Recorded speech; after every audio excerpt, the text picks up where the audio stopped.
Hello friends, welcome everyone. நான் உங்கள் சபரி.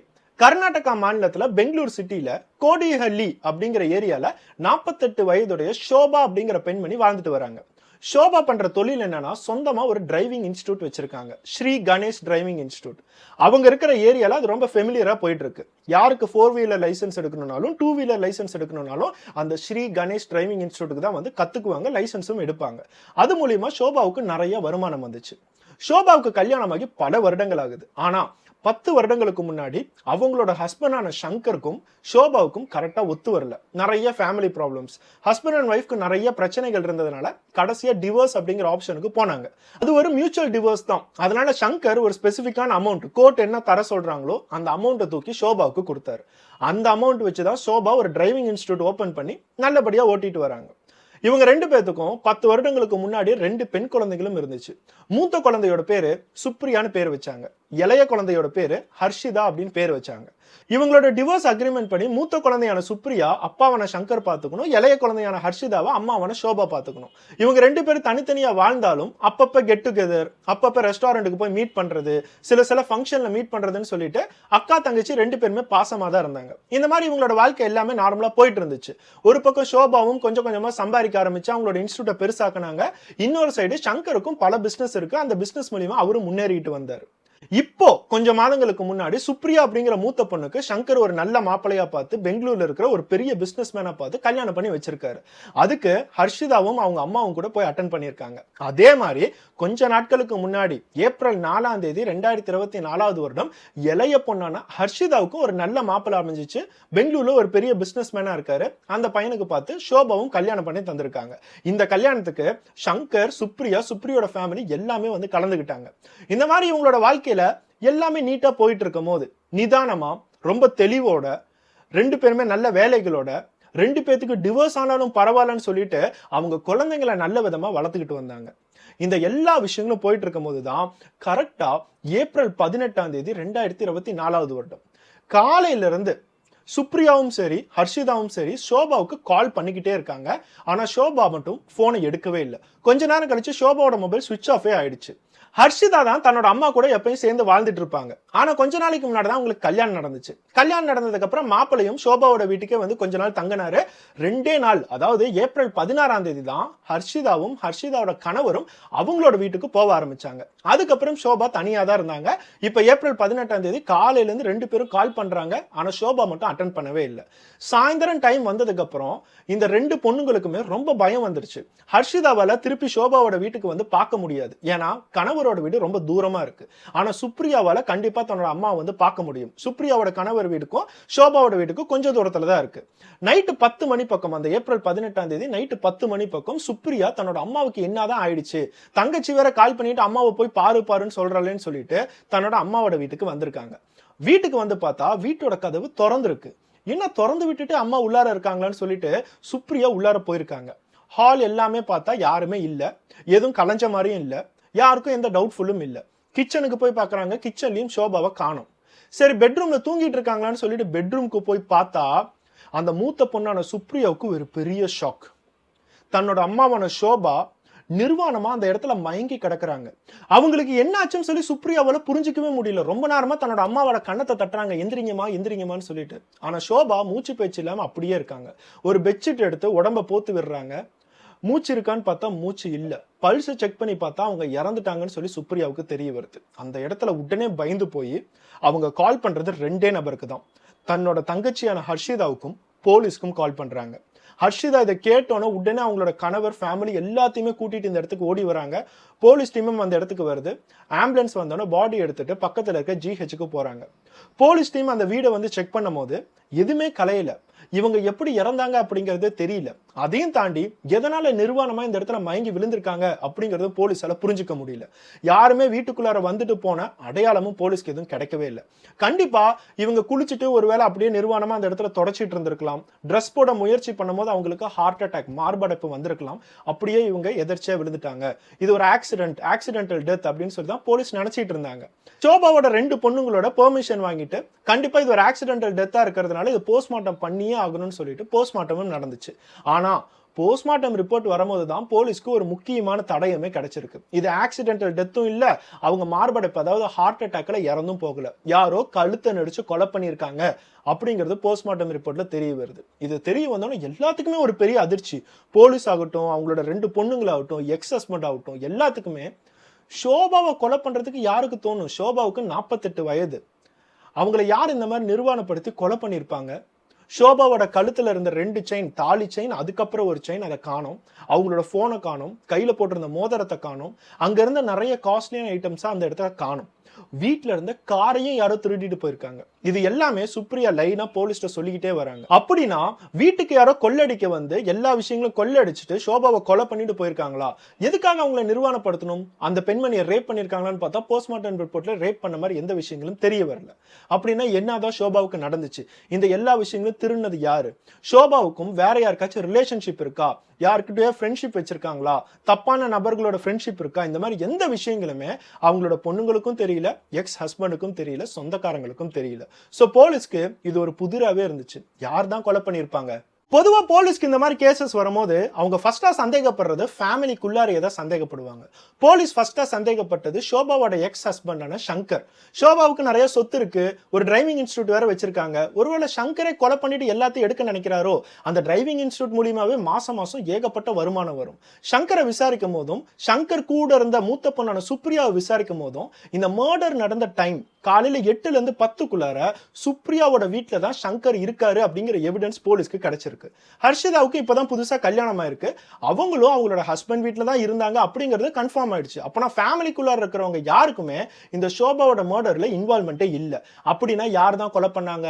அடுத்ததா ஷோபாவோட போன் ரெக்கார்ட்ஸ் எல்லாத்தையும் செக் பண்றாங்க. ஒரு பக்கம் ஷோபாவோட போனே தொலைஞ்சிருச்சு, அது இப்ப சுவிட்ச் ஆஃப்ல தான் இருக்கு. அந்த போன் ரெக்கார்ட்ஸ் எல்லாத்தையும் செக் பண்ணும்போது ஒரு 15-20 பேர் பக்கம் தொடர்ந்து ஷோபாவுக்கு கால் பண்ணிக்கிட்டே இருந்திருக்காங்க. அவங்களாம் யாருன்னு ஐடென்டிட்டி செக் பண்ணும்போது எல்லாமே ஷோபாவோட ஃப்ரெண்ட்ஸ், சொந்தக்காரங்க. அவங்க யாரு அப்படிங்கிற ஐடென்டிட்டியை சொன்னதே ஷோபாவோட 2 பொண்ணுங்க தான். ஆனா ஒரே ஒரு ஐடென்டிட்டி மட்டும் ஷோபாவோட 2 பொண்ணுங்களுக்குமே தெரியல. அது மட்டும் இல்லாம அந்த நம்பருக்கு கடைசியா ஷோபா ஒரு 2 மாசம் பக்கமா தான் கால் இன்கமிங் போயிருக்கு, அவுட் கோயிங் போயிருக்கு. போதாதுக்கு வீடியோ கால்ஸ் வேற போயிருக்கு. சோ போலீஸ்க்கு இப்போ ஒரு கரெக்டான க்ளூ கிடைச்சிருக்கு. ஒரே ஒரு நம்பருக்கு மட்டும் கடைசி 2 மாசம் பக்கமா ஷோபாவுக்கு இன்கமிங், அவுட் கோயிங் எல்லாமே போயிட்டு இருக்கு. ஆனா ஐடென்டிட்டி யாரு அப்படிங்கிறது தெரியல.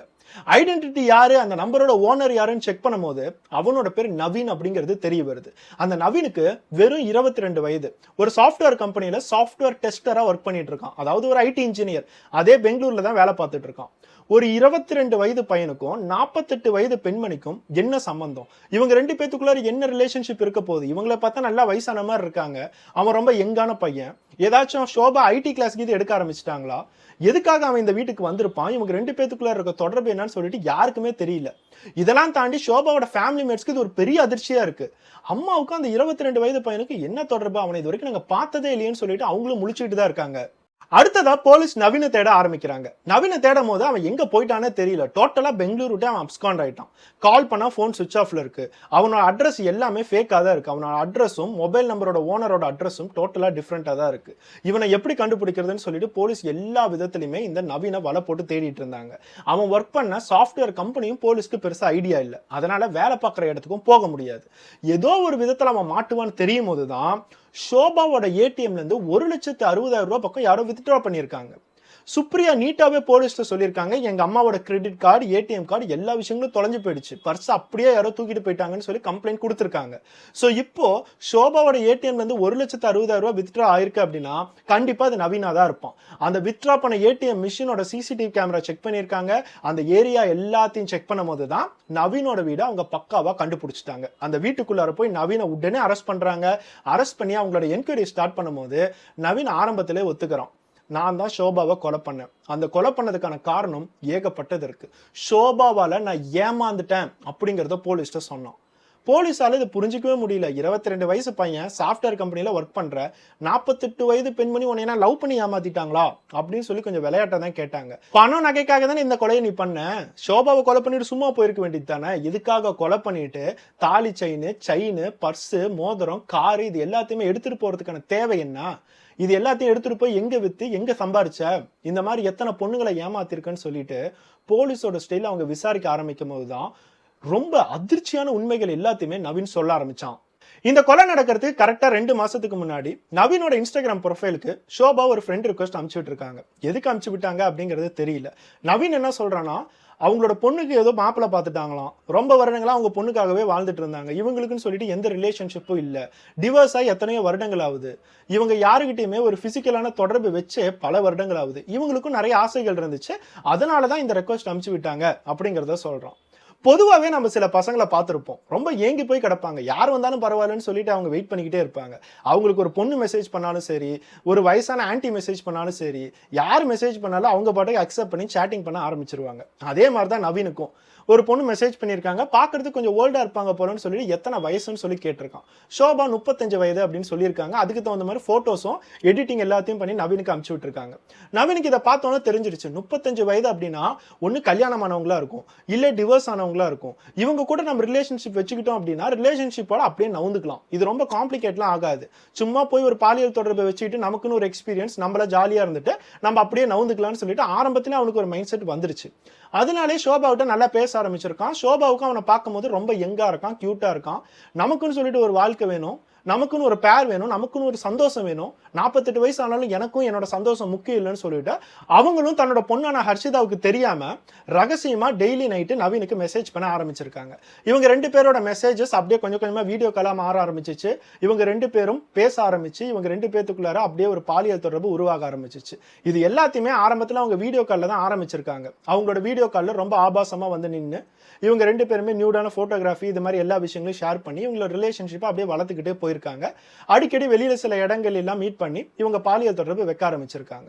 இவங்க 2 பேர்த்தோட ரிலேஷன்ஷிப் நவீனோட ஃபேமிலிக்கோ இல்ல ஷோபாவோட ஃபேமிலிக்கோ தெரியவே கூடாதுங்கிறதுல ரொம்ப ஸ்ட்ராங்கா இருக்காங்க. ஏன்னா நவீனுக்கு 35 வயது பெண்மணியோட நான் இந்த மாதிரி பண்ணிட்டு இருக்கேன்னு சொன்னா வீட்டுல நம்ம கொன்னே போட்டுருவாங்க. ஆனா அவனுக்கு தெரியாது அது 48 வயது பெண்மணின்னு.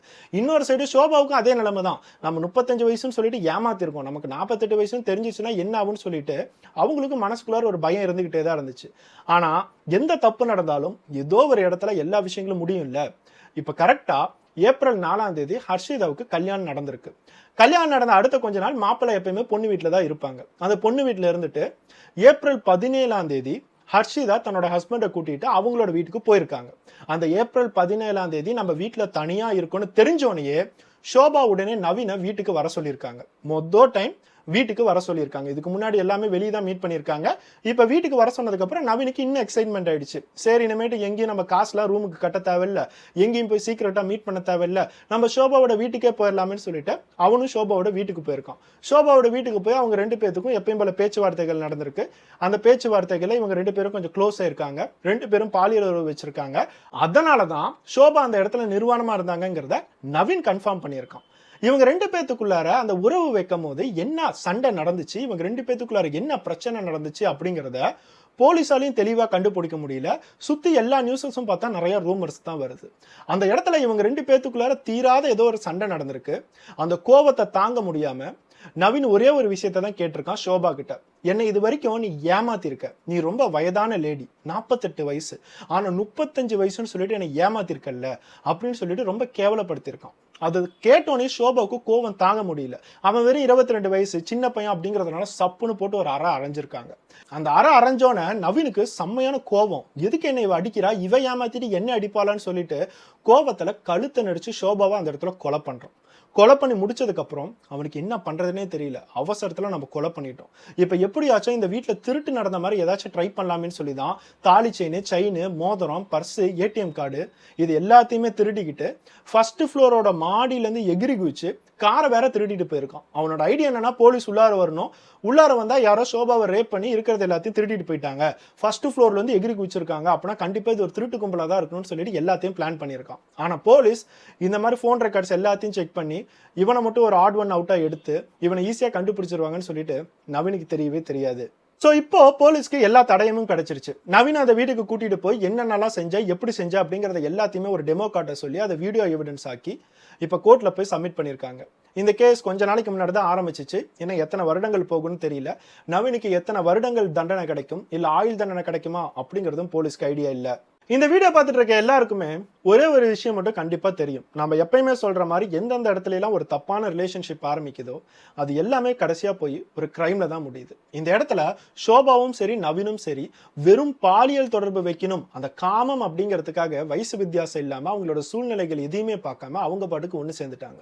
ஆனா ஒண்ணு சேர்ந்ததுக்கு அப்புறம் தான் இதுல எவ்வளவு காம்ப்ளிகேஷன்ஸ் இருக்கு, இதை எப்படி சமாளிக்கிறதுன்னு சொல்லிட்டு அவங்களால ஹேண்டில் பண்ணவே முடியல. ஏன்னா ரெண்டு பேருமே வெவ்வேறு விதமா திங்க் பண்ணுவாங்க.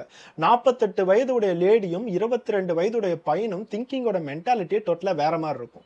இவங்க ரெண்டு பேருமே எந்த விஷயங்களும் யோசிக்காம அந்த ஆசை காமம் அப்படிங்கிற ஒரே ஒரு சாக்கடை விஷயத்துக்காக ரெண்டு பேருமே சேர்ந்து கடைசியா இப்போ ஒரு பெண்மணியோட உயிரே போயிருக்கு.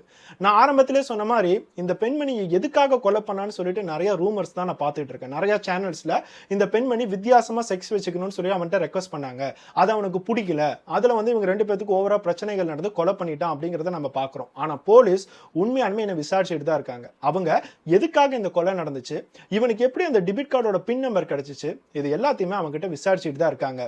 இதெல்லாம் தாண்டி எந்தெந்த இடத்துல எல்லாம் குடும்பத்தோட அன்பை விட்டுட்டு காமம் அப்படிங்கிற சாக்கடையில விழுற எல்லாத்துக்குமே அவங்கவுங்க லைஃபை தொலைச்சிட்டு கடைசியா ஜெயில தான் நிப்பாங்க அப்படிங்கறத நம்ம சொல்லுவோம். அதே தான் நவீனுக்கும் தன்னோட குடும்பம் தன்னோட அப்பா அம்மாவோட எல்லா அன்பையும் விட்டுட்டு காமம் அப்படிங்கிற ஒரு விஷயத்துக்காக வயசு வித்தியாசம் பார்க்காம ஒரு லேடி கூட போய் பழகி அவங்களையும் ஏமாத்திட்டு அவங்களை கொலை பண்ண நவீனுக்கு இனி கடைசி வரைக்கும் ஜெயில் தான் தண்டனை. இதெல்லாம் தாண்டி அந்த ஷோபா அப்படிங்கிற பெண்மணி மேல எவ்வளவு அன்பா அவங்களோட ரெண்டு பொண்ணுங்களும் இருந்திருப்பாங்க. அவங்க எல்லாத்தையுமே ஏமாத்தி இவங்க வச்ச ஒரு தப்பான ரிலேஷன்ஷிப் இன்னும் எத்தனை வருஷம் ஆனாலும் அந்த ரெண்டு பெண் குழந்தைகளால தன்னோட அம்மாவை மன்னிக்க முடியுமா அப்படிங்கிறது தெரியல. அவங்க எத்தனை இடத்துல தன்னோட அம்மா மேல எவ்வளவு நம்பிக்கை வச்சிருந்திருப்பாங்க. அவங்க நினைச்சா ஒரு துணையை தேடி இருக்கலாம். ஷோபா 48 வயதா இருந்தாலும் பரவாயில்ல, 68 வயதா இருந்தாலும் பரவாயில்ல, 100 வயதா இருந்தாலும் பரவாயில்ல, யாரா இருந்தாலும் வாழ்ற வரைக்கும் நமக்கு ஒரு துணை வேணும் அப்படின்னு நினைக்கிறது ஒரு ஹியூமன் மென்டாலிட்டி. அதுல தப்பே இல்லை. ஒரு கல்யாணம் நடந்து டிவோர்ஸ் ஆயிடுச்சா இன்னொரு கல்யாணம் பண்ணு, இன்னொரு கல்யாணம் பண்ணி டிவோர்ஸ் ஆயிடுச்சா இன்னொரு கல்யாணம் பண்ணு, உனக்கு ஒரு கரெக்டான துணை கிடைக்கிற வரைக்கும் நீ தேடிக்கிட்டே இரு. ஆனா இந்த இடத்துல ஷோபா ஒரு துணையை தேடினாங்கன்னு நினைக்கிறீங்களா? சத்தியமா இல்லை. அவங்க ஒரு சந்தோஷத்தை ஒரு சுகத்தை மட்டும் தான் தேடி இருக்காங்க. அதுதான் கடைசியா அவங்களே அழியிற அளவுக்கு கொண்டுட்டு வந்திருக்கு. நெக்ஸ்ட் ஒரு வீடியோட பார்ப்போம். Bye bye.